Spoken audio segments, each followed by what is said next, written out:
Welcome to Expert SCM Supply Chain Knowledge Sharing session. In this session, let us see a term called N7 quality tools or the 7 new management and planning tools. Generally, these are quality tools. These new tools are defined as the methods for achieving expected outcome that previously have not been used. In 1976, the Union of Japanese Scientists and Engineers JUSE saw the need for tools to promote innovation, communicate information, and successfully plan for major projects. A team researched and developed these 7 new quality control tools, often called the 7 management and planning tool or simply 7 management tools. Number 1 is affinity diagram, organizes a large number of ideas into their natural relationship. Interrelationship diagram, it shows the cause and effect relationship and helps analyze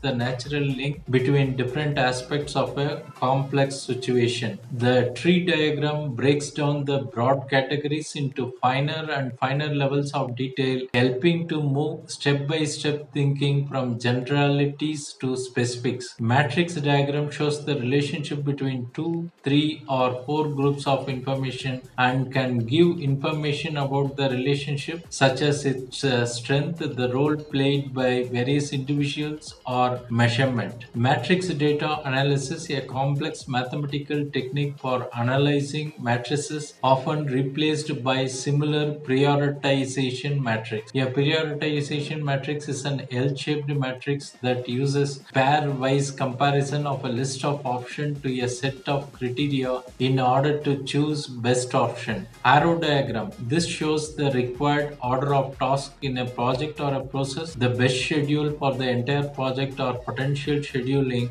and resource problem and their solution. Process decision program chart. This systematically identifies what might go wrong in a plan under development. Thanks for watching. Bye.